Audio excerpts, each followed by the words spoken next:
Shh, it's the Film Flamers.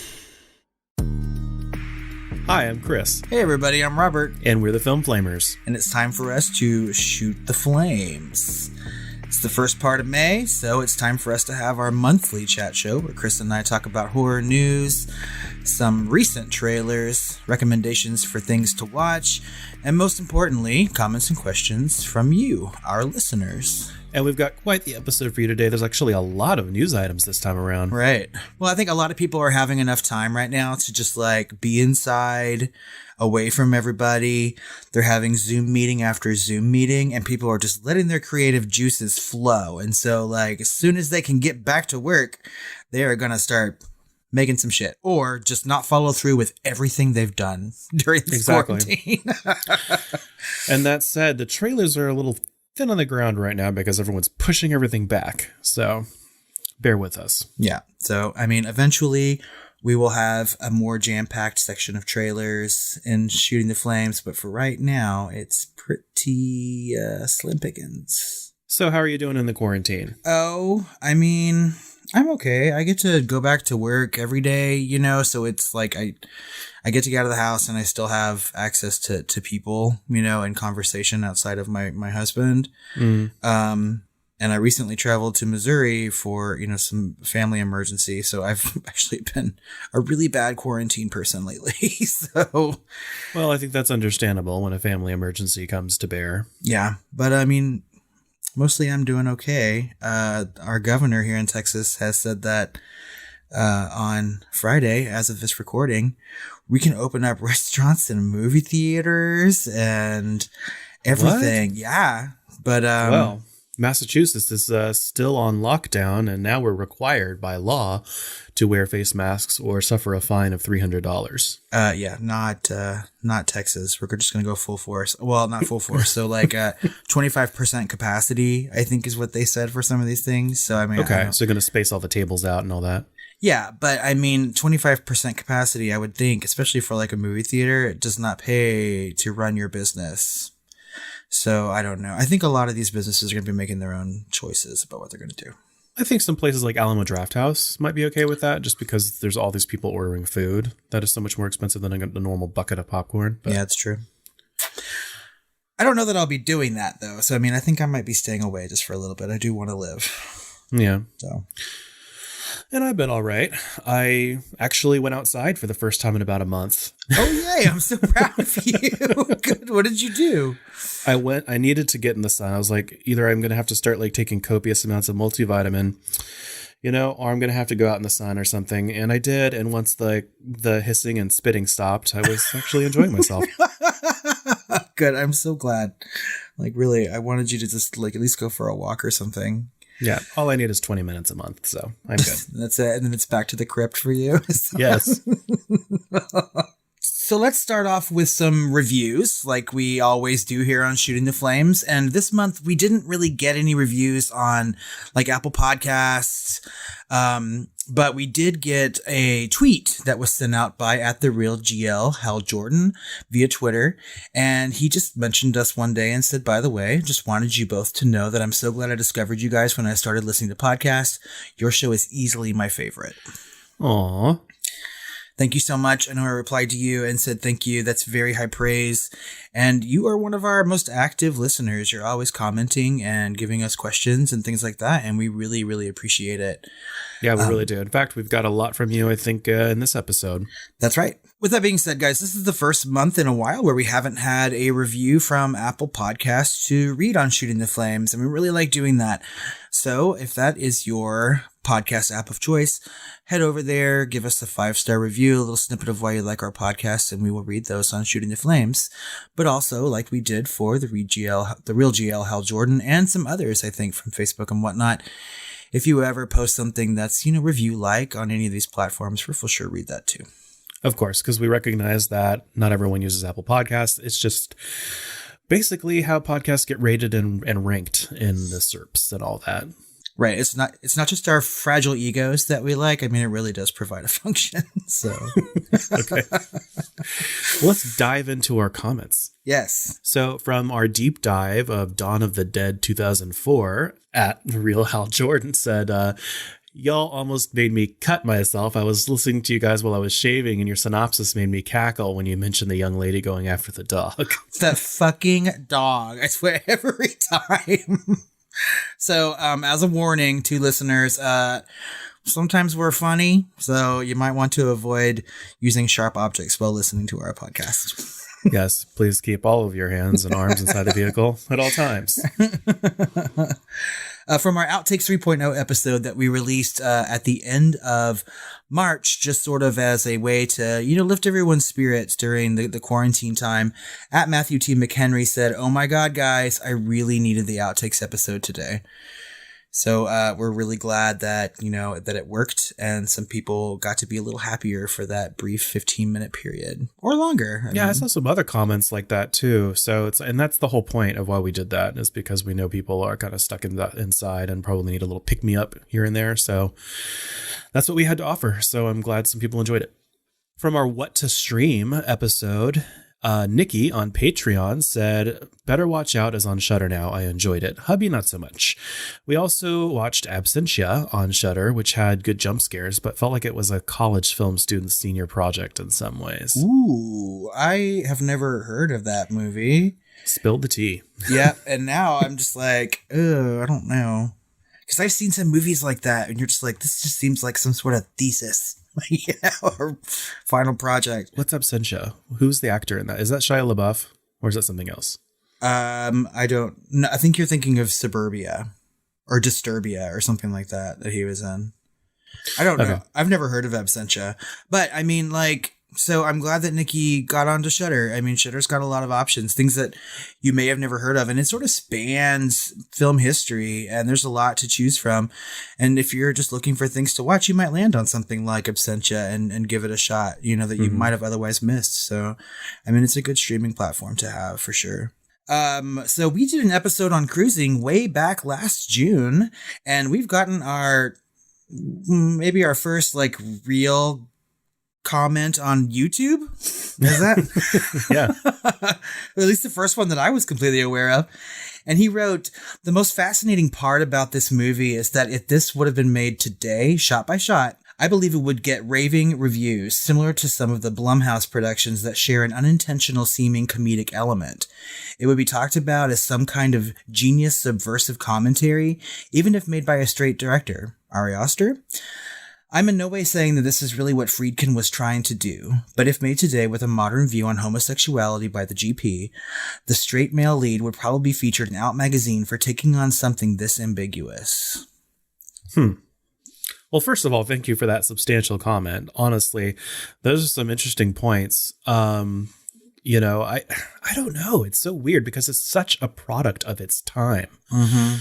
It couldn't have happened before that, and it really can't really happen after that so much, as it just really fits that era, And I can't remember, did we conjecture about what it would be like if cruising were made today back when we did that episode? I may need to give it a re-listen. Possibly. I'm not sure, but I think he has a really good point here. Obviously, the times have changed enough for different eyes to look at this than back then. But of course, we did talk a lot about how cruising came out before the whole, AIDS scare and a huge public kind of about face on,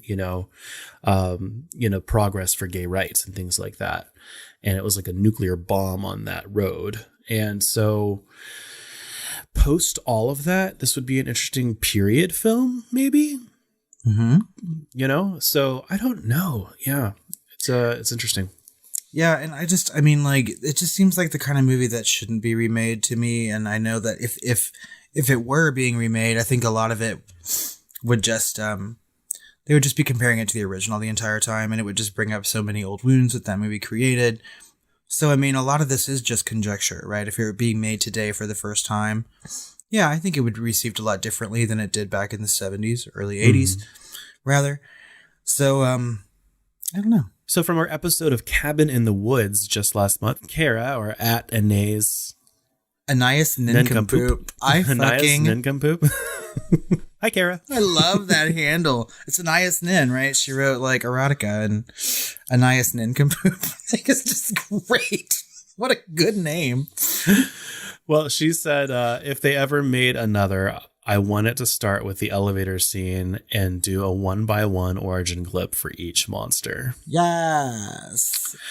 Honestly, it's funny that you mentioned that because that sounds a little bit like some of the sequel ideas that Robert came up with for our sequel ideas of Cabin in the Woods on Patreon. So make sure you go and check that out. That's right. We did a whole bonus segment last month where we talked about just, what we would like to see as a continuation of the story in some form. So. Yeah. And so Robert came up with 2 ideas and I actually wrote a short story. A really good short story, though. I've listened to it 2 times now and it's fan fiction. I love it. At Cody Landman says, I remember when I saw this opening night and my pretty packed theater was totally into it. It's a bummer it wasn't as big as it should have been. I'm totally guilty of assuming a movie is going to be big solely based on how packed my showing is. I hope I'm not alone on that.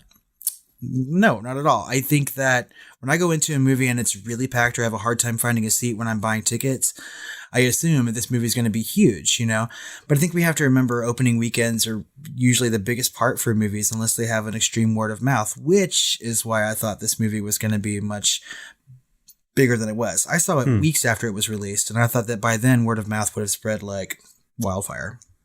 Well, it certainly has had legs because people are still talking about this film in a big way. Yeah. So we also got some questions, starting with Nikki via email. Do you have your lists saved anywhere? I'm usually driving when I listen to your podcast, so I can't write down the recommendations. I love the links to the previews in the podcast notes, but this would be awesome. She also mentioned this on Patreon for one of the lists. And usually I put all of our list items in like alphabetical order between the both of us in our show notes. But for some of them, I've apparently forgotten and had no idea. And so I think she had listened to our like top 10 vampire movies. And yeah, the list was not anywhere to be seen in the show notes. But recently she, in response to this email, I did say that I would add our lists to our Letterboxd account. And so I have done so with all of the ones that I had written down in our notes before we record. And so most of our lists are now on Letterboxd if you want to check those out, separated between my lists and Robert's list.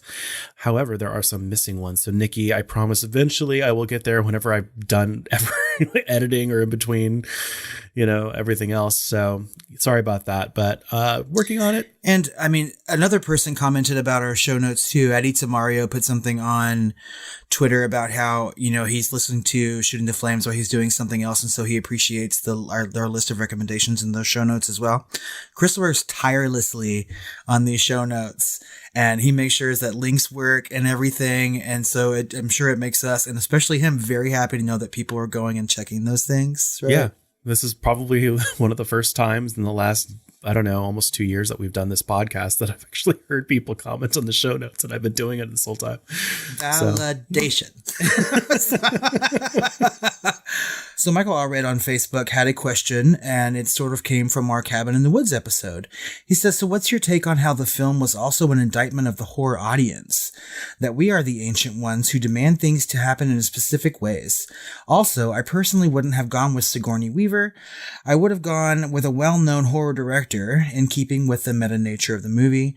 John Carpenter, etc. would have been more fun, in my opinion. That's absolutely genius. I think that as much as I think that would have been amazing for us, those of us in the know, especially those of us who know what John Carpenter looks like, versus I think I think they landed on something where the masses would instinctively react and have a visceral reaction to seeing someone on screen like they did Sigourney Weaver.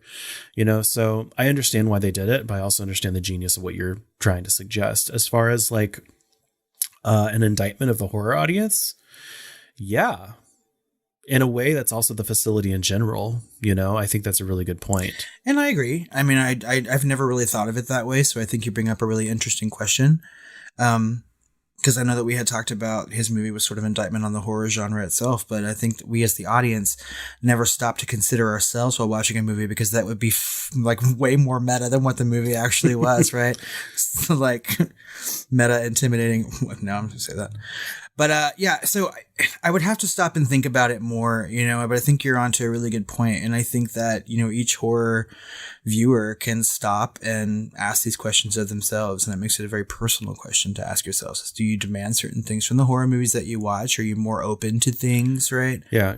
Give me blood. Are you disappointed when the virgin lives or dies? Or yeah, because I know there are some people who are like, oh, that movie wasn't bloody enough, or that movie didn't have enough violence, or there wasn't this and that in that movie. And, and sometimes we get poked at from other horror fans because, we have a pretty wide view on what horror is, and so, every horror viewer is different, but. Yeah, especially with those details of like, oh, we need to see her topless or something. Those are the rules. We don't make them up, whatever. It's like, this is a really good point. So, yeah, I kind of wish that we had taken that a little bit further with our conversation. So thank you for, adding to it. Yes, that was an excellent question. And we have a new patron, Nikki. And as you've probably noticed, Nikki has been sending in emails and asking us questions or comments on Patreon itself. And she is becoming more and more of a lively and active participant in this podcast. So we really, really appreciate that, Nikki. You're actually making obviously an impact since I'm you're putting me to work on Letterboxd, and pointing out when things are missing from the show notes. And that's something that we need. So thank you very, very much. Yes. Thank you, Nikki. Welcome to the Patreon family. We're so happy to have you. And like Chris said, thanks for all the comments and questions. We really appreciate all of that. And we hope that you enjoy all the bonus content that we have over there on Patreon. Yeah, I was just looking and I think we're up to 45 bonus episodes over there. So you guys have a lot of backlog and you just go through and see what you want to listen to the most and just, start your pathway through those. So, and for those on Patreon, we will include comments from our bonus episodes too, right? On Shooting the Flames. Yeah, so, and we're not afraid of posting comments from past episodes, obviously. So if you comment on an old episode, whether it's on Patreon or anywhere else, we're probably going to include it on the next Shooting the Flames. That's right. Horror news. So there was an article that was posted recently within the last month that there is a Hellraiser reboot that we already knew was sort of in the works, but it's found its writing and directing team. So the filmmaking team behind Sundance Film Festival sensation The Night of the House. It's just Night House. Oh, what did I say? Did I say Night of the House? Night of the House. I wasn't going to say anything. Oh my God. David Bruckner, who directed Night House, as well as sections of the horror anthologies VHS and Southbound, which I love, will helm the feature. They'll have a screenplay by Ben Collins and Luke. Oh my God. Luke Piotrowski. David Goyer, one of the producers of Night House, is writing the story and producing via his Phantom 4 banner alongside Keith Levine. What the hell's wrong with me today? I can't read. So this is interesting. I'm not that familiar with this team. I've never seen Night House. I've heard either. Good things. Obviously, you love Southbound. Southbound was great. I was on the fence with VHS. I also love VHS, but you have to remember that I like anthologies, so. Yeah. However, in unrelated Hellraiser news, there is a series under development with HBO, of all places. So Mark Verheiden and Michael Dougherty, one of our favorites in the horror space today, are writing the project with David Gordon Green, whose credits obviously include directing Halloween, the newest Halloween, and whose longstanding relationship with HBO extends to Eastbound and Down, Vice Principals, and The Righteous Gemstones, is attached to direct several episodes. So I love this team. Yes. It's going to be interesting. It almost sounds like an anthology, the way they're doing it, but it's going to be, I believe, actually, I could be wrong, because I think in the article they mentioned that they're going to do the Hellbound Heart thing from the original Clive Barker. So that's going to be interesting, because if the Hellraiser reboot is happening as a movie, that's also going to be based on that original work for the, or at least based on the movie, which was based on that original work, which the movie was actually directed by fucking Clive Barker himself. Yep. So this is going to be interesting to see. I feel like if the movie does horribly, then that could affect the show, or the show could affect the movie. I have no idea, but it's weird that that they're being rebooted at the same time in two different formats. So interesting. Yeah, and I mean, I'm kind of glad that they're calling it a reboot instead of a sequel, right? I mean, because Hellraiser has many sequels, most of which I haven't seen. But I mean, like, it seems like we're having some sort of like Hellraiser renaissance, right? Mm-hmm. But when you get a name like Michael Dougherty and name like David Gordon Green attached to a project, I think that Hellraiser episodically would be good. Like, I'm kind of interested to see what that does. And HBO is no slack when it comes to its like episodic television. No, obviously.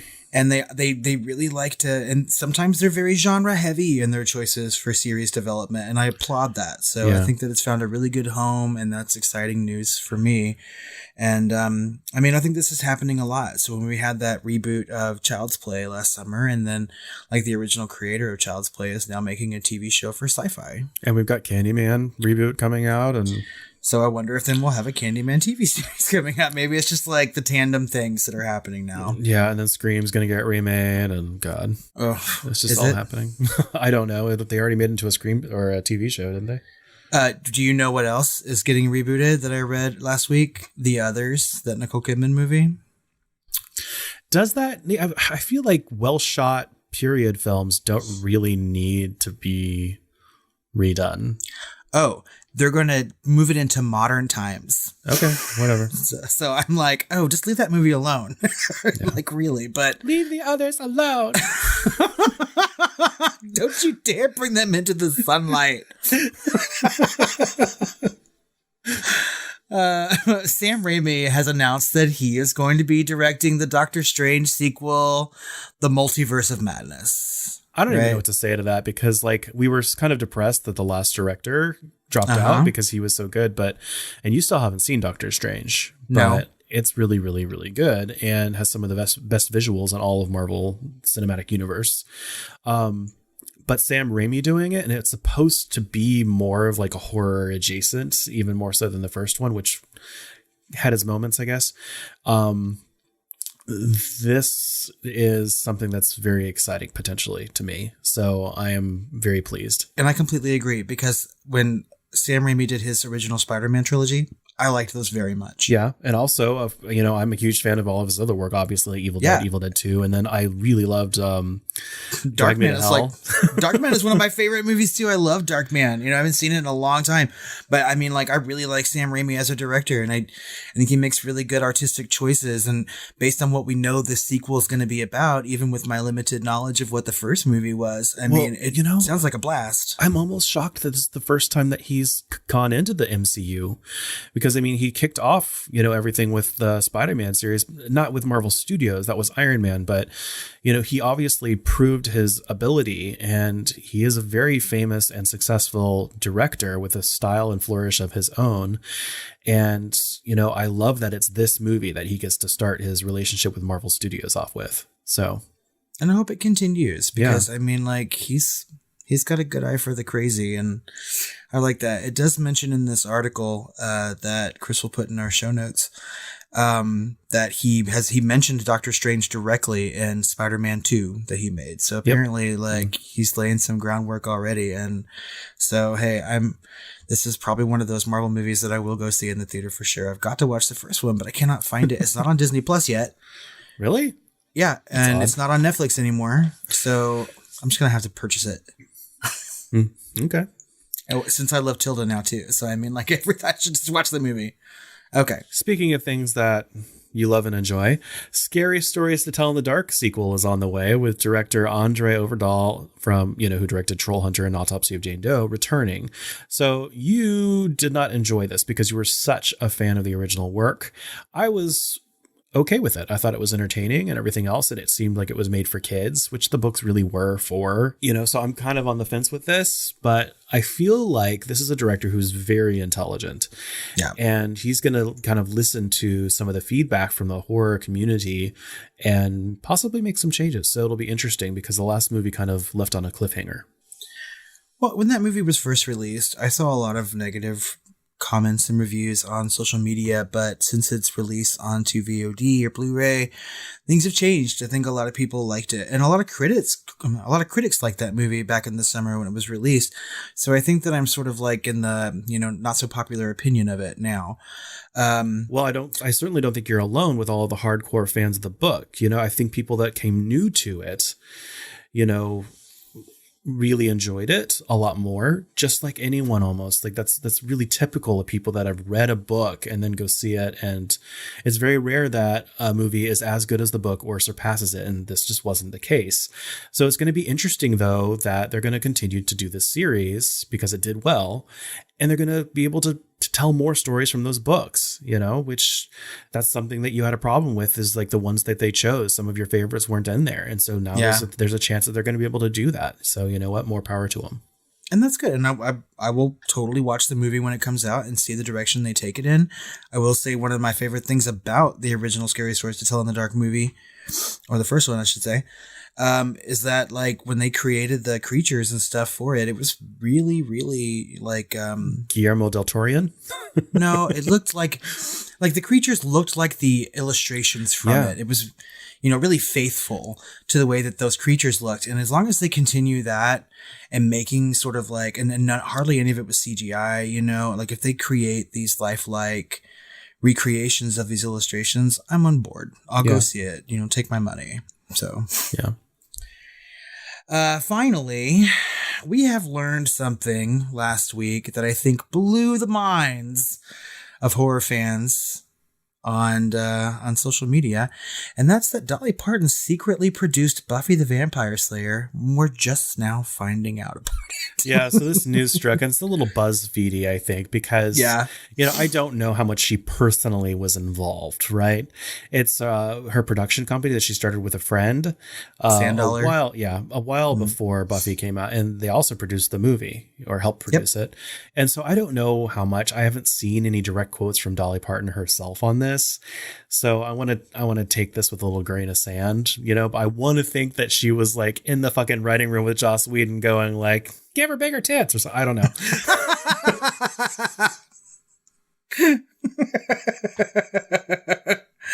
I mean, I assume that she wasn't like so heavy-handed in its production because she started this company with a friend, right? And I think the friend really felt that the property had places to go, right? And so she pushed to it. But apparently, according to this article, there's an homage to Dolly Parton somewhere, and Buffy the Vampire Slayer. It has to do with someone's birth date. Buffy's birthday on her tombstone, actually, I think. And it's the same day as Dolly Parton's birthday. So, I mean, coincidence? I don't know. But when Chris sent me the link to this article, he texted it to me, and I was like, the look on my face was wonderful. I was like, oh my gosh, this is the best thing I've ever heard of.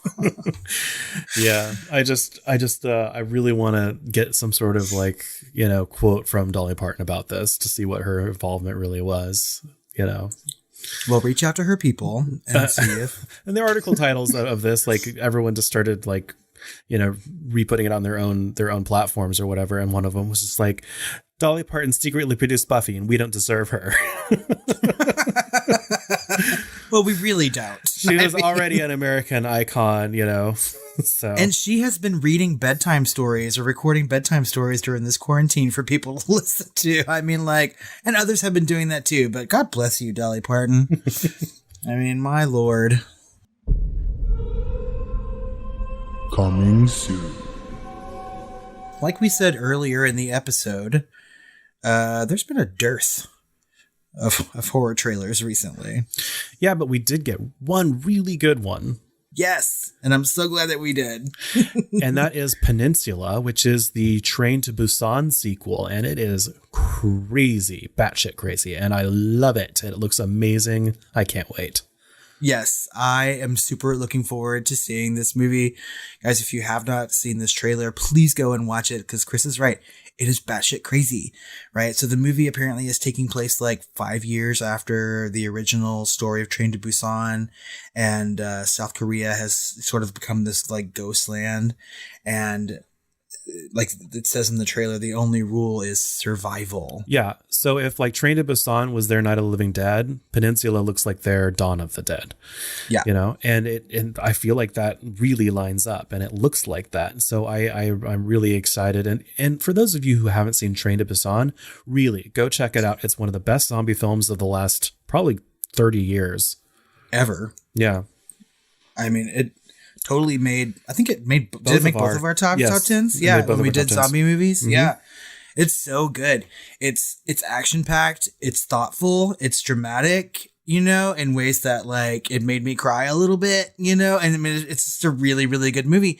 And it's available on just about every streaming platform. So go watch Train to Busan, watch this trailer, because it's going to be good. And I really hope that when this movie gets released in the theaters, because I think a lot of people in America have seen Train to Busan at this point, that this could be like a really profitable foreign horror film. Mm-hmm. And I think after Parasite's win at the Oscars, I mean, we're going to be paying attention to some Asian movies, right? And Sure. so, yeah, I hope it makes a shit ton of money. And I just want to ask you, because I didn't know if I saw this right. I watched the trailer like 3 times.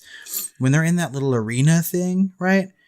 And they open the door, there's like a amalgam, like a whole bunch of zombies like tied or put together, like chasing after it like some fucking scorpion. It just looks fucking great. I'm like, oh my God, I cannot wait to see this movie. Yeah. So yeah, it was basically the only trailer that we saw that was worth putting on our list. If you guys have seen any trailers that, I don't know, don't look like they're fucking student films, please send us the link. Maybe we'll include it in the next Shooting the Flames. Hopefully we don't have such a dearth of trailers for next month. Yeah, I guess we'll see. I mean, I know that a lot of movies that are slated to be released have been pushed back, or some are just coming straight to VOD. And so I just haven't seen a lot of trailers being put out there, but let us know. I mean, we'll watch any trailer for sure.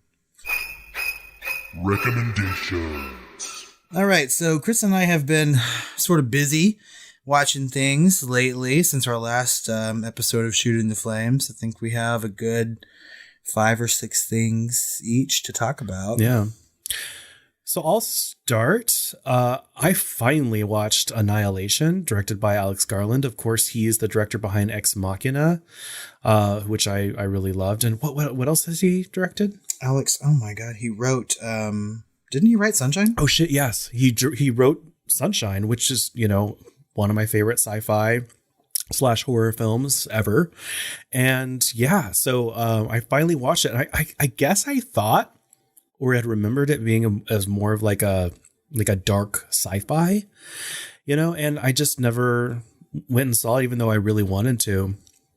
And of course I knew that Natalie Portman was in it, but I didn't realize that Jennifer Jason Leigh or Tessa Thompson were in it. And I didn't realize it was going to be so horror.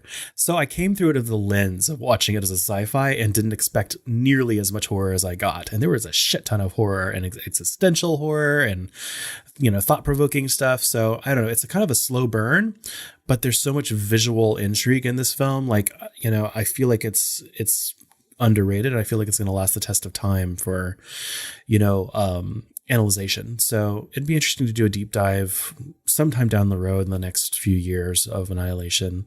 But yeah, so I finally watched it. I recommend it. And yeah, I was excited. I tweeted.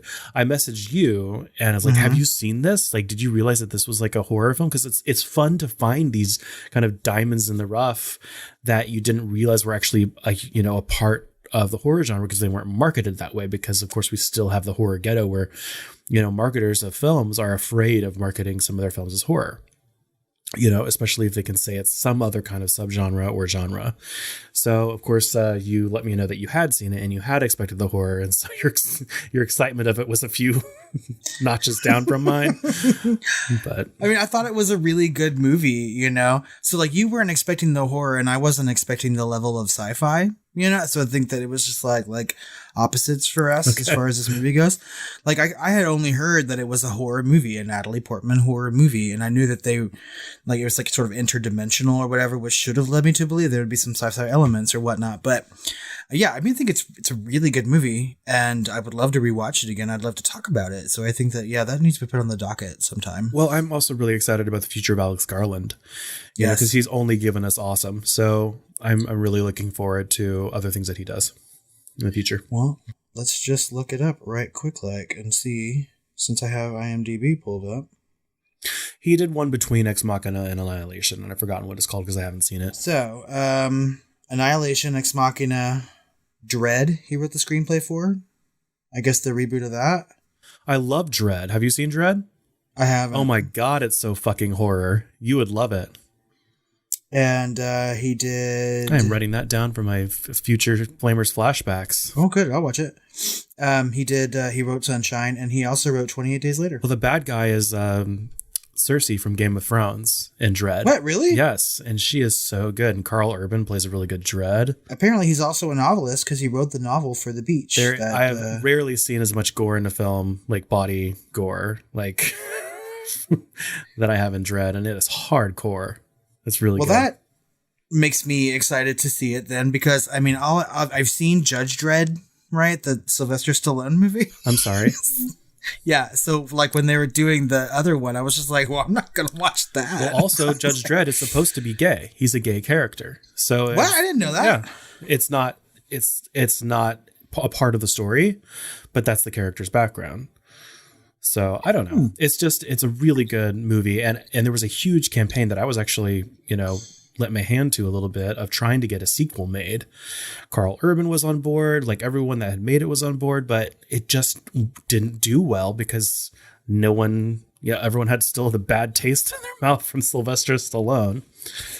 And, I don't know, maybe the marketing wasn't on board, but I mean, they have some of the best camera effects that I've seen in a film, and you'll understand it when you see it. You are due. It's your choice on Patreon this month for a Flamers flashback. So choose wisely, friend.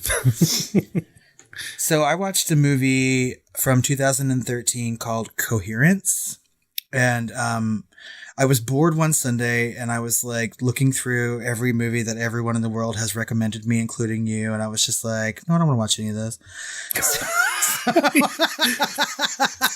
You dick. But I saw something on Amazon Prime or Hulu or something, and it said Coherence, so I looked it up, and the fucking synopsis is: strange things begin to happen when a group of friends gather for a dinner party on an evening when a comet is passing overhead. And I was like, oh yeah, we just watched The Invitation. Sure, I'll watch this. And it's like, talk about science fiction. Like I think you need to have a degree in advanced physics to sort of like understand this movie. It was good. Don't get me wrong. It's got Nicholas Brendan in it, of all people. But yeah, so it's like there's I don't know, like planes of reality or different realities. What would you call those? If there's like a copy of us going on alternate realities. Yeah, like an alternate universe kind of thing, right? And they're all sort of melding together. Yeah. Right. And I think that this is one of those movies. In fact, most of the movies on my recommendations list are like, it's one of those, the least you know about it, the better kind of watches, right? And so I'm not going to have a whole lot to say about these movies. I don't want to spoil them. But it was good. I think that you would appreciate this movie a hell of a lot more than I did, actually. Okay. So, but it's like, it's kind of a slog. But the ending is fantastic. Okay. So I mean, like once you can just like it, and it's especially hard for me, so I'm like, once I just like let go of the fact that there are multiple universes running around and just like enjoyed the ride, it was better if I didn't have to figure out like the science behind it. Okay. So, was pot involved with your viewing of this film? Well, pot is involved in many almost all the viewings of any movies that I watch. So yes, I was good and stoned, and I was just like, now what? I was like, I wonder if the other Robert is stoned right now. Okay. Somewhere there's like some sort of like sober Robert running around and doing good deeds. I don't know what in the world is going on. Just thought I'd check. Yeah.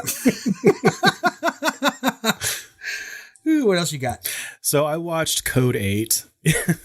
It's a sci-fi with, I guess, some horror elements. It came out on Netflix, and of course, it has the Amell brothers, Robbie and Stephen Amell, who are hey, amazing, and they're both completely ripped. Oh my fucking god! Okay, are they in the movie? Yeah, or whatever. Is this a movie or a TV show? They produced it, and they were, actors in it.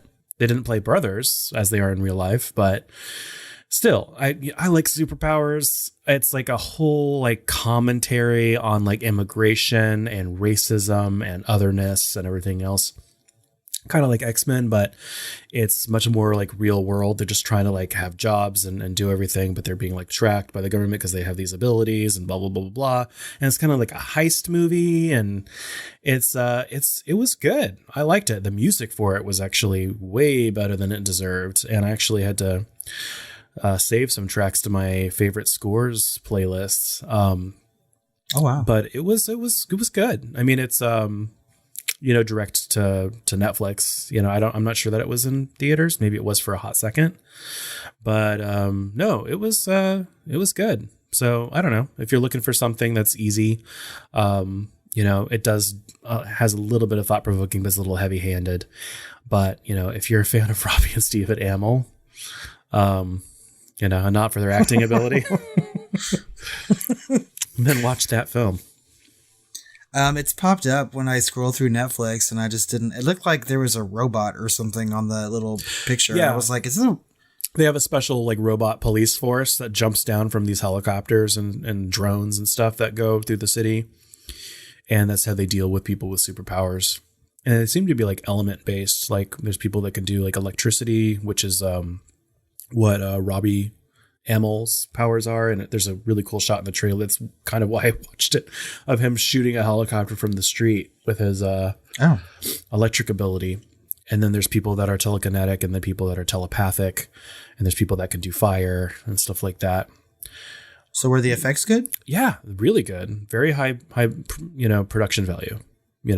So it's a good watch. I recommend. Okay, well, I will add that to my ever growing list. So like I said earlier, I was in Missouri for sort of a family emergency thing, and my entire family knows that like we have a podcast, and a lot of them listen to it. And so one of my aunts was like, she's been telling me every time that we have a family get together, she's like, have you seen this one movie? It's about these people who go into a house to, check out The Haunting or experiment with it. And I was just like, oh, The Haunting. And she's like, no, that's not it. It's from the 70s. And I was like, no. I was like, the only one that I know is from the 60s or whatever. No. There was a dreadful remake of it. I'm sure I said it just like that too. And so finally she was like, when I was up there this time, she brought it up again, and she was like, I just had a recovered memory, and Roddy McDowell's in it. And I was just like, well, let's just look up Roddy McDowell and we'll see if we can figure out what it is. I love Roddy McDowell. Yeah.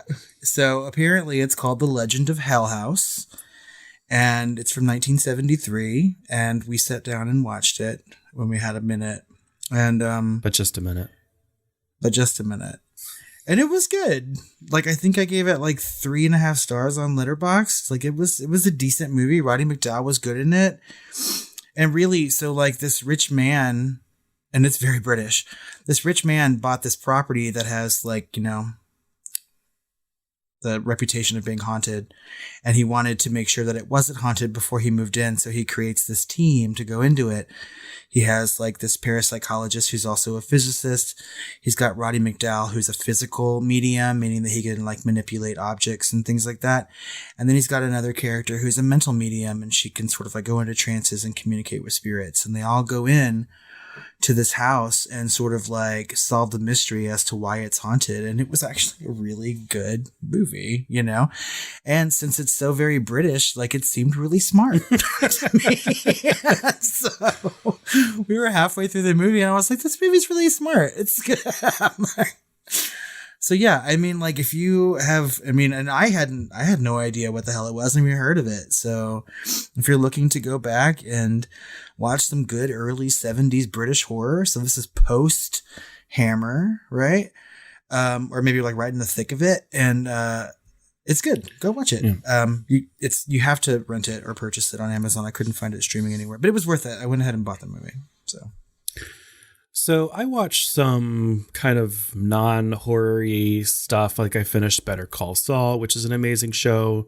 I finished Schitt's Creek, which just had their actual finale of a series, which was amazing.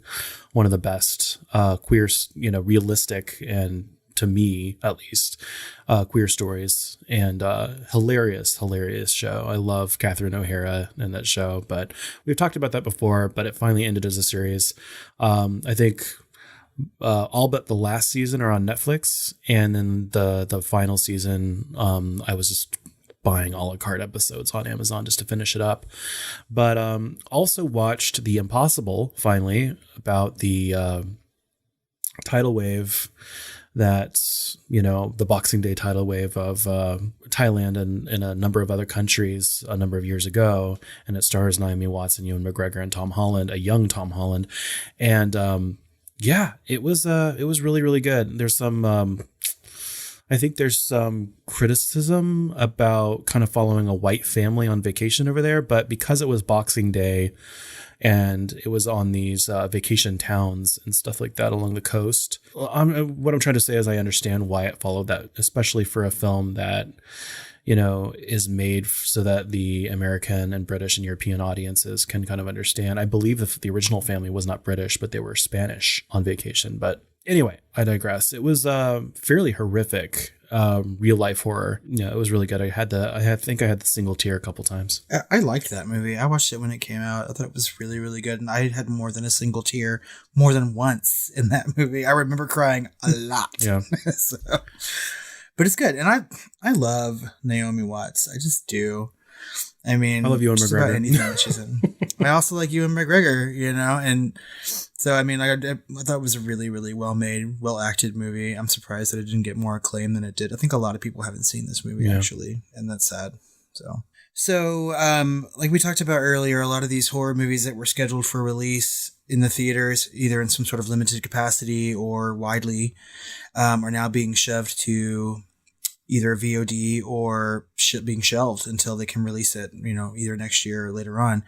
And one of these movies was One Bedroom, sort of like titled as 1BR. And I had heard some things about it, and when it was released on VOD, like last week, I think at the time of this recording, I was like, oh, I need to watch that. And all I really knew is that some girl was moving into a 1-bedroom apartment, and, scary things happen. I didn't know if it was paranormal or what, but this movie is actually incredibly shocking. Like, it has very little to do with like paranormal activity, and has more things to do with like cults and just like Rosemary's Baby type situations of living in an apartment building like that. But it takes things a step further than Rosemary's Baby does. And it's, again, one of these movies that I can't really talk about or it gives too much away, but it has some incredibly shocking moments. And it really just like made me like think and be scared in a psychological way. And so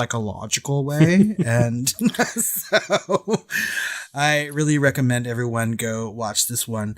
I gave it 4 stars out of 5 on Letterboxd, and like currently, as far as the movies that I've watched this year in 2020, and there hasn't been a lot that I've watched released in 2020, it's sitting second, like right under Swallow. So I really, really enjoyed this movie. The lead was good, and it's shocking. So, yeah. I mean, go give it a shot.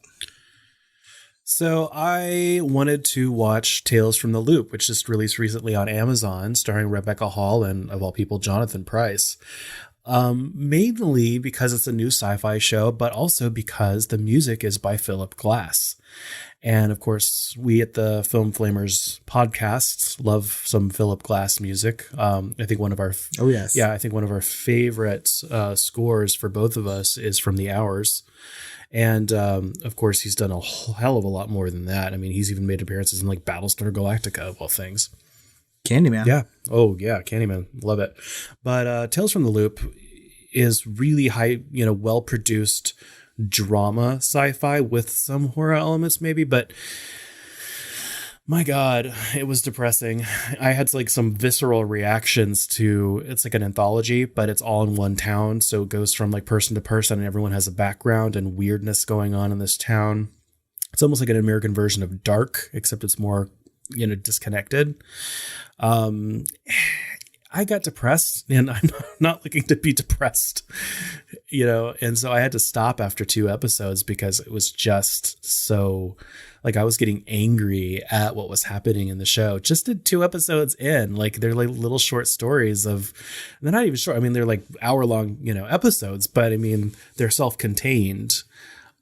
And it's like the first one was depressing. It's like a little girl getting displaced from her mother and getting like time displaced and then going back and her mother's still not there. And then the next one is like a body switcheroo where the other person doesn't want to like give back the body to the other person. And so the other person gets depressed and like tries to force his way back into his original body. And they're like teenagers, one of them has a really high outlook, for his career, and the other one doesn't. And they switched bodies for funsies, because they found something out in the woods that does this. And the other person ends up, getting depressed because the guy's not letting him switch. And so he goes out into the woods and does it again, but he gets swapped into like a robot body. Really? And his human body gets into a coma. And so he's stuck in this, robot body they're just used for like farm work, I guess, and stuff like that. And so you see this robot out like in the previous episode, just like watching people, and you're like, does it have a personality or something? And then the next episode you realize it's that kid stuck in that robot's body just watching everyone and life go by and stuff, and it's really fucking depressing. And eventually I'll go back to it, but I mean, it's thought-provoking, but it's just kind of like a drain, so the whole fucking color palette is like grays and blues. Like, it's just so I saw a trailer for this, right? Because, I mean, Amazon now is showing trailers before some of the free content they have on Prime Video, right? And so I saw a trailer for this, and I was just like, oh, I need to write that down. It seems like something I would like, right? This was a really short, like 20-second trailer. And what you're talking about, because you throw around buzzwords like depressing, and I'm like, oh, sign me up. And yeah, I mean, it just seems like something I would like, but it seemed really more sci-fi than horror, and that's what kept me back. So when depressing in different ways, right? There's depressing, like the thought-provoking, gentle, single tear depressing, and then there's depressing that like angers you and just puts you in a bad mood. I mean, and I like it all. I mean, like this is really a weird thing to say, but like I enjoy crying, right? It's like not, it really. It's not that kind of. It's not something that's going to make you cry. It's something that's just going to be like, it's just going to piss me off the whole fucking time. Because you might cry. I don't know, but I mean, because there are some episodes of Black Mirror that really piss me off because they're like really dark. It's not melancholic. It's literally just fucking depressing. Okay, you know what? I need to watch at least the first 2 episodes and just like base my reactions on yours and see if I feel the same way or whatever. So yeah, I need to watch that. I like Jonathan Pryce too. Fucking maudlin. Well, see, throwing those buzzwords I like again. Come on. I don't know. We'll see. I mean, I really like. For me, like, how is it compared to Black Mirror? Black Mirror. Well, Black Mirror is like distinct, right? This is all in one town, and it switches to a different person living in that town. They cross paths and everything. So it's like, it's interesting in that regard. So you'll see the other characters from different perspectives, in each episode. So it's all centered in one town, but it's all like from the perspective. Each episode is from a different perspective, a different person. But you see the other characters and you piece together the, what's going on and stuff. But like I said, I've only seen the first 2 episodes of Tales from the Loop. So if any of you listeners have seen more of that, more of Tales of the Loop than I have, then, let us know what you think. Or if you've just seen those 2 episodes, let us know what you think. Maybe I'm not giving it the chance it deserves. Eventually I'll go back to it, but probably when quarantine ends so I can...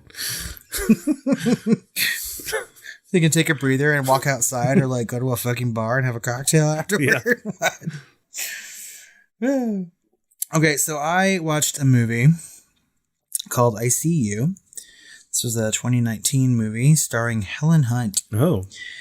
And I am a member of a Facebook LGBTQ horror fan group, right? And a lot of people were posting about it. And I was like, I'm going to watch it only because I want to see Helen Hunt in a horror movie. Mm. Right? And so we'll just start off by saying that her plastic surgery recently was not well done. And that's incredibly distracting to me in this movie because she does not look anything like what Helen Hunt is supposed to look like. Yeah, I saw her in trailers for Mad About You, and it just looks like someone, they took a blowtorch to her face and it kind of just like melted back. I don't know. And I almost wasn't going to say anything about it because I don't know what's going on in her life, obviously. I mean, like she could have some sort of medical issue or something, and it's not just like Hollywood vanity, you know? I feel like we see this though, you know, like I feel like when celebrities like first start doing things, you know, because she looked fairly naturalistic until recently, you know, like Renee Zellweger first there, and then way back when Nicole Kidman first started doing things, they looked like they were plastic dolls, you know, or very different. And since then, Renee Zellweger's returned to normalcy. You know, Nicole Kidman has returned to semi-normalcy, and I feel like Helen Hunt will eventually. But you know, yeah. So maybe just give yourself like a 5-year break after your first plastic surgery, you know, and then go back to work. You know, if you're doing this to get roles or whatever. But I feel like it, you know, facelift and things like that are one thing, but when you're Botoxed to oblivion, that's what really gives the uncanny valley. You know. And that's why we see it sometimes reversed. But just the way that her face looked, I was like, oh my gosh, she looks like Rocky Dennis. Well, okay, so we're not the type of people to really comment on people's like looks like this, especially women. Like we don't want to be part of the problem. But it's just like, Helen, like you are naturally very beautiful and you can do with your body what you want. But girl, you went overboard. All right, well, let's not let that just like, you know, completely overshadow the movie, right? So I See You, I thought it was good. It was a decent movie. I'd actually watch it again. And the reason that I like it so much is because it starts as one thing and finishes as another. About halfway through the movie, it takes a really hard left turn, like a really hard, sharp left turn. And I was just like, what? You know? Come what? And come what?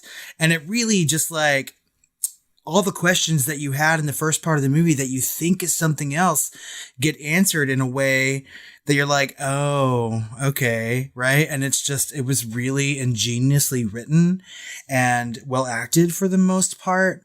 And it's good. It's good. It's worth a watch. And you can watch it for free on Amazon Prime right now. Like it's a good movie. And that hard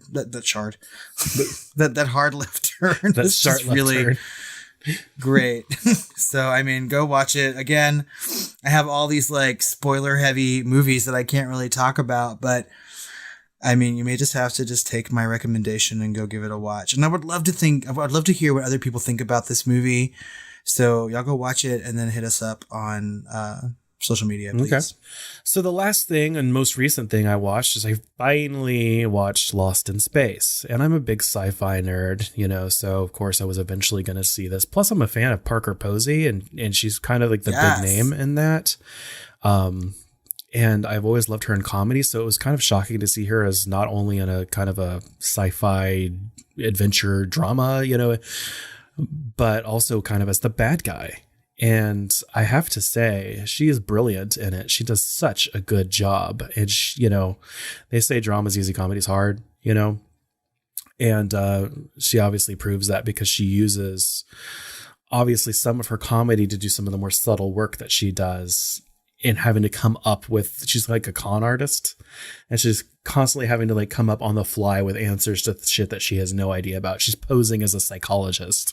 She's not a psychologist, you know, and it's really interesting. But this is actually, I don't know if it's produced, but at least like a lot of it is directed by Neil Marshall, who did The Descent and a bunch of Game of Thrones episodes, like the Blackwater episode of Game of Thrones and some of the biggest episodes and most important episodes of Game of Thrones. And I love The Descent, which I think you still haven't seen. No, I've seen The Descent. Oh, okay. Well, I haven't seen the sequel, but I love The Descent. That movie scared the shit out of me. But it's like the original Lost in Space combined with like Lost, maybe with like a dash of sunshine. And you can take that in both ways, from the movie Sunshine as well as Sunshine. But space, paying homage to movies like I've noticed, like Aliens, Pitch Black, and even The Abyss. I feel like it's really trying to be a sci-fi thriller, adventure / horror that's accessible to like families, I think, but it really flirts with our territory with violence and gore and some language. and there are monsters and creatures and gore and horror movie homage more than any other genre, I would say. And it's incredibly well produced, like definitely movie level stuff. And I love some of the surprise casting that happens, like Parker Posey, to get on this transport to go off and have a new colony or whatever. She's pretending to be her sister. And of course, her sister is played by Selma Blair. Yeah. What? So it's like there's some interesting casting here and there sprinkled throughout. And it really starts off as like almost like a survival horror. And then it gets into more of like a Lost situation. And it's kind of going in interesting directions depending on where it is in the show. I just started season 2 and they're in a completely new and interesting environment. And the set pieces for that have been amazing. And the new creature for, I guess the robot from the original series in the movie back in the 90s, Danger Will Robinson, is an alien, and it can be incredibly horrifying. And it's been nominated and won a lot of like visual effects awards for like Saturn Awards and stuff. So several people had told me to watch it. I saw like the reviews were kind of in the 70s range for Rotten Tomatoes. Yeah, it's Midland. Yeah. Although for genre, that's not bad. And then the second season's gotten like 20 points higher than that. It's like almost like 90% or something.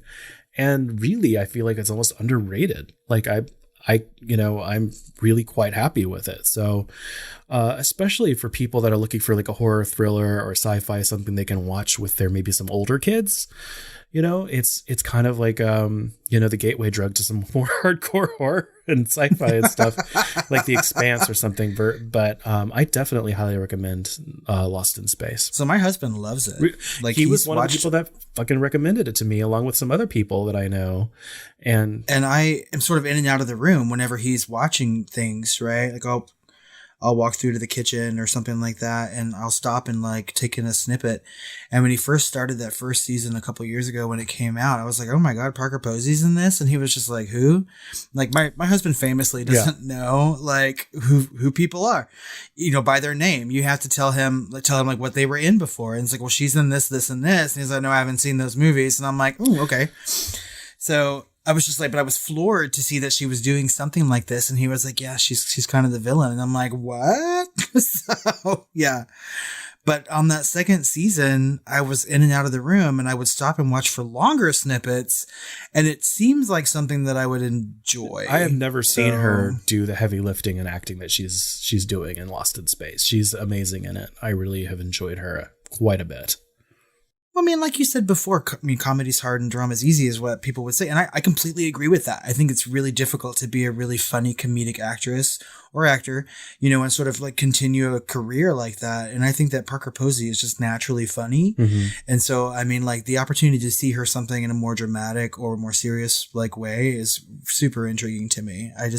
I love Parker Posey so much. The House of Yes is like one of my favorite movies of all time. So, and of course I loved her in Sweetest Thing, and I loved her on Will and Grace. And, she was in Superman Returns as kind of a bad guy, I guess, with Kevin Spacey. Well, and let's not forget Scream 3. Yeah. Right?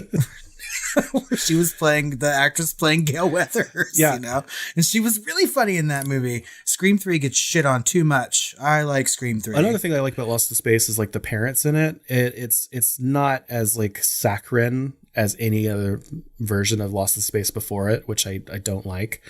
Saccharine, anything that's too melodramatic or, I'm okay with actually melodrama, but you know what I mean? Like anything that's too like... Yeah, no, I get you. But like some of the stuff that they have to do, but I do like almost the Clarkian kind of view of them, like dedicated professionals. Like she breaks her leg horribly, like the mother in like the first episode, and like it's broken. She's like, oh, that's too bad. There's nothing like super dramatic, and as far as like their reactions, it's not Muppety, Yeah. And you can tell that, these are very, very intelligent, dedicated people. And they handle that fairly well, especially in the first 3 episodes. I think the first 3 episodes almost could be like like a movie of this, because it's fairly encapsulated. And I believe Neil Marshall directed all 3 of the first episodes. So definitely check out those first 3 episodes. And if you're not hooked by then it's not for you. So the last thing on my list is actually a horror short film. The creators of this movie that's going to be making the festival rounds, hopefully if there are festivals coming up this year, offered us a screener to the movie to watch. And, I took them up on it. So I watched it. It's called The Telltale Heart. And it is a, version of Edgar Allan Poe's short story, about the guy who kills the person he's working for, hides the heart in the floorboards, and they can hear the heart beating throughout the entirety of the story until it drives him mad. And this horror short is very, very good. Like, it takes the story into different directions. It's sort of set in modern times, but the narrator and main character of the story still talks like he's living in Edgar Allan Poe times, right? So it's kind of like Baz Luhrmann's Romeo and Juliet in that regard. But they changed the story just enough to make it interesting for modern viewers and retain everything that was so good about Edgar Allan Poe's work, right? And I would totally recommend it. It's directed by someone named McLean Lindquist, which I think is a fascinating name. And apparently... It has a Dickensian proclivity. I know. I mean, with a name like that, of course you're going to be making movies based on Edgar Allan Poe. But he's also a mortician. So that leads to a lot of, the realistic body parts in this particular short film. It's 22 minutes, for God's sake. So, I mean, like... When this thing comes out and you can get your hands on it, definitely go and see it. If festivals are up and running and you feel so inclined to go, go watch it. I think that it's great. And whenever it's finally released for the general public, we'll let you know and give you a link to go watch the movie. Why is it so much easier to say the Telltale Heart than the Telltale Heart, which is what it's actually named? I don't know. Because I don't think I've ever said it that way. And we both say the Telltale Heart instead of the Telltale Heart. I don't know. I've read that short story a lot, and that's what I've always called it. So, my apologies.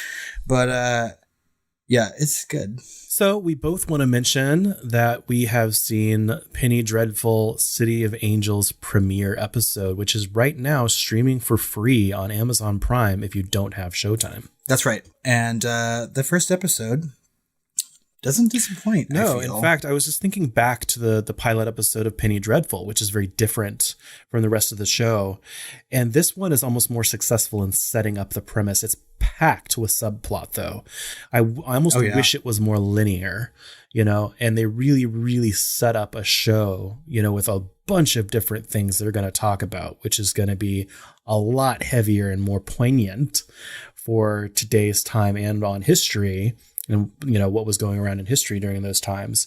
And it's tackling what was happening in the 30s with Hitler and Nazism to racism and segregation and immigration and demons. So, but some of the imagery already is just they've taken what they learned from their effects and cinematography and everything from Penny Dreadful. And they have kind of run with it because there are some iconic imagery and costumes in this premiere. Oh my God, yes. So just that opening scene, the costumes in that are just amazing to me. I was floored by it. And then, when they have that first discovery of those bodies with the Day of the Dead paint on, right? I was like, this movie has got a lot of things, this TV show has got a lot of things working for it. And the imagery department, right? And I love that they're, really being respectful and using in a good way, Mexican culture, and there's a lot of creepy things in there that can be mined that I don't think we get to see a lot in America. Right? And they've got a lot of horror heavyweights in there. Natalie Dormer is no stranger to horror. Of course, she was on Game of Thrones, but she was also in a number of horror movies. And of course, everyone in Penny Dreadful has done Penny Dreadful before. There's the guy that played Frankenstein makes a reappearance. It's kind of like a German doctor, also kind of Nazi sympathizer, I guess, strangely. Yep. And we've also got the main character, I think, was the boyfriend of the main character in It Follows. And then I think the person that plays Santa Muerte was actually Eli Roth's ex-wife, who's in a number of films for him. Yeah. What, really? There's a lot of people in here that crop up in horror. And so it's interesting because I feel like it's a really good kickoff. It's really kind of fascinating to see all this. And it's going to be interesting to see how they kind of bring it together. I kind of want them to get a little bit more linear. And there is some shocking casting in this. Like, I did not see coming. I knew Natalie Dormer was going to be in it. I didn't really recognize anyone else from the trailer. And I almost don't want to spoil it for them, but there are some familiar faces that you do not expect in this show. So check it out. Well, I mean, go ahead and say some names just in case. I mean, that might get people to go watch it. I was shocked that Nathan Lane is in this. Yeah, Nathan Lane, because I was shocked when you told me. The Birdcage, and a bunch of other comedy, playing a straight detective, and apparently a Nazi hunter of some kind. In this, and he's really doing well.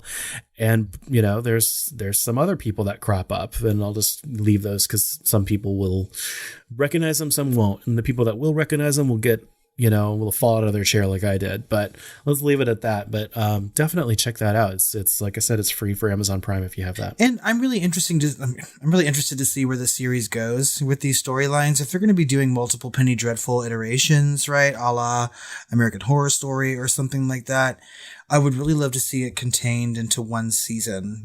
Penny Dreadful was amazing over the seasons that it had, but for this one, it seems like there's a lot going on already, and I kind of hope they wrap it up a little quickly. It's a different show. Definitely. It's much more. Yeah. It's going to have a lot more to say versus the other ones where I have so much homage love letters to all those, turn of the century horror and gothic romance. And this is not so much that. This is a lot more political. And so it's going to be a very different show. Although I do hope that we do get to see some of maybe those immortal characters like Dorian Gray could come back. That would be interesting to see if they could pull that off. Yeah. So I'm looking forward to it. And I'm sure that eventually on another Shooting the Flames or maybe over on Patreon, we will have a longer discussion about the series of Penny Dreadful. One thing that was a little bit disappointed in was the music was so good in Penny Dreadful, like amazing. Like they didn't, it just top tier music by I think it was Abel Kierakowski or something like that. And he did not return for this show. It's a different composer, and I did not notice the music as much. It's not as much of a presence as it was in the first show. So that's something that I'm a little depressed about, but we'll see where it goes. I think we can all agree though that Natalie Dormer is a force in this show already. I mean, based on the first episode, she's good. Yeah. She plays a huge part in it. She does. So good for her, because I like her. I do. So. All right, well, I think that just about wraps up May's edition of Shooting the Flames. Unless, Chris, you had anything else to add? That's it. Okay. Well, as always, we appreciate all the comments and questions and reviews. You can leave us these comments and questions on social media at The Film Flamers on Twitter, Facebook, Instagram. And you can email us at tiredqueens@filmflamers.com. Or you can call our hotline at 972-666-7733. Leave your voicemail, and we'll play it on the air in the next Shooting the Flames and respond to it. So please do so, because it's been a little bit. It's been a little bit since we've gotten a voicemail, and we really do appreciate those. And like we said before, we also like to read the reviews. So head over to Apple Podcasts, leave that 5-star review, a little snippet of why you like us. We'll read it here on Shooting the Flames. And we like to mention our new patrons like Nikki. So head over to patreon.com/thefilmflamers. We can find all of our bonus content. Like Chris said, we're up to 45 episodes.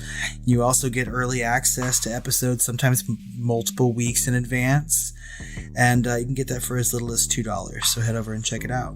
Well, after watching all of that, I think that's one of our longest Flamers favorite sections. I know, it was the bulk of this episode. Yeah, you can tell we've been in quarantine. So, yeah, I'm going to need some rest after all that. That's right. Guys, go check out the recommendations. Let us know what you're watching. And above all, please stay safe right now. Wash your fucking hands. And until next time, sweet dreams.